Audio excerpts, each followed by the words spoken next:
I'm back at the Department of Health in Whitehall. Here we are. There's a whole load of tourists over there hoping to see the Prime Minister, and of course somebody else who would like to see the Prime Minister are my two friends here. You'd probably like to see the Prime Minister, and you'd probably like to see the Secretary of State for Health. Let's start. Who are you? Tell us who you are. So my name is Miss Alex Murray. I'm a surgical trainee. I'm based further north. I'm not based in London, and I'm training to be an orthopaedic surgeon. You sound like you come further north than that. So funny enough, I'm half London, half Canadian, but I've been here a while. You could tell by the out in the Canadian. Yeah. Good. And she's colleague is? I'm Kumail Versi. I'm a paediatric trainee working at Newham Hospital. Okay, right. I mean, I've been here several times talking to your colleagues. Jeremy Hunt, of course, has been here. He did come down. He did talk. He did. You didn't like what he said, so you've come back for some more. What was the point of that? So I think the thing is, when he came to talk to the two doctors that were here, I think it was on Friday just gone, this is a display to suggest we want to talk about renegotiations. This isn't a discussion about paying lip service to the contract. And on Friday, when he talked to two of my colleagues, it was effectively lip service. What we are trying to ask the Health Secretary to do is to take imposition off the table and come back to negotiating. And if he was to do that, that would quite quickly call off the full industrial action that is coming. He doesn't want to do that, does he? I mean, you can't. Can you see? Hang on, we just had our stuff blow off the table. Bit of a draft in Downing Street. Can you see him? I can't see him reopening negotiations. Can you? So I think that what we have to do is take this in stages, and we've done that. So we started by asking him to come to the negotiation table, and initially he was willing to talk, and then we started to go down and say, actually, when he started to say, actually, I want to impose a contract, we said that's not fair and that's not right. But is it not the case? I mean, you might know better than I do, but as I understand it, on the last day of negotiations, it was a BMA that walked out.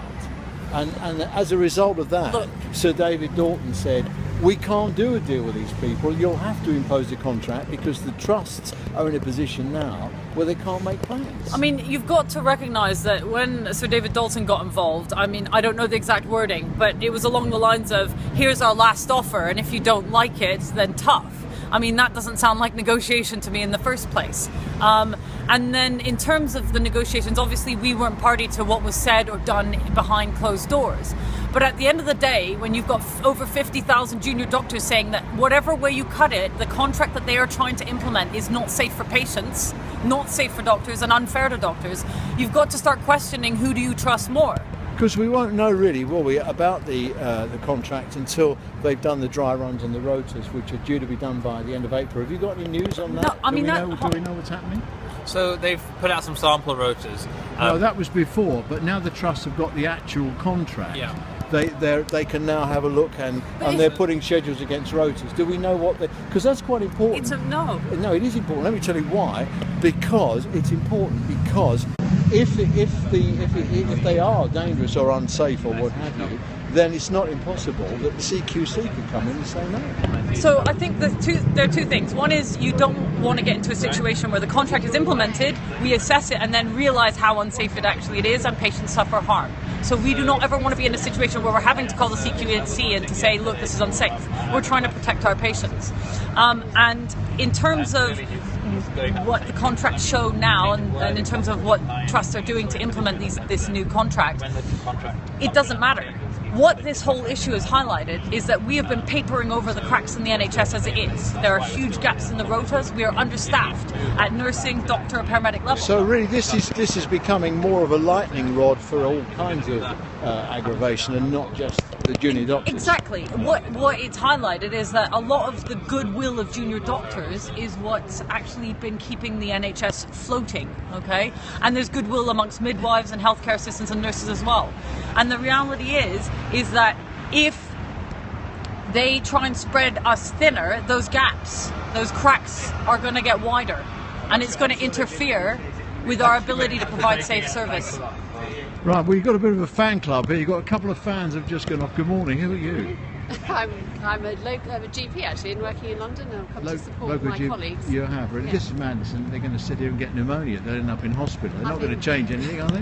Well, I think it does make a difference actually, and you know, when you don't have you're not given any other options of what to do, clearly something like this, and the protests we saw on Saturday, and other protests which I'm sure will happen, and the sad necessity of taking industrial action. But would you? I mean, the these ladies and gentlemen are going to be in a position where they're going to stand on a picket line and watch ambulances full of sick people pile up, and they're going to turn their backs. Can you do that as a doctor? I think The answer is yes or no. no. No, maybe. The blue light's flashing, Absolutely. somebody's bleeding to death. But there have been lots of plans made. These people have not been sitting idly by saying we don't care so about the what consultants happens. can cope. There's been absolutely. So it's not a proper strike. There's been a lot of, well, when you have patients at the centre of things, you've got to obviously make sure that the patients. So are then making- what you're really saying is that because patients are at the centre of it, you can't strike. No, what we're saying is that we can still You can have a full strike. We are having a full industrial walkout strike from a junior doctor level. In terms of cover for emergency, I have no concerns about the safety of patients. There are going to be consultants on the shop floor, on the wards, in the emergency departments. They will be GPs providing in the cover. GP practices, Exactly. covering the patients to try and stop inappropriate people going in. You are joking. What, we ring up between 8:20 and 8:23 and try and get an appointment in a fortnight? In your practice maybe, but not here in town, not where I work in town. I hope my practice isn't watching. I'll put- Listen, I've got to go, but I want to give you the final word. I mean, I think this whole thing has just descended into a horrible confusion. That's because the NHS is in confusion because of what these guys Yeah, are I doing. mean, I don't know. I don't know whether it's a. Absolutely squeezed. Our resources have been squeezed, and it's a deliberate tactic to make public services look useless, and that's what they're doing. Okay, well, here we are. That's the latest from Whitehall. I've got to go now, but thank you all very much for talking to me. You've got to ask yourself, who do you trust? This is. I mean, at the end of the day, I say what I've said since it started. You have to talk.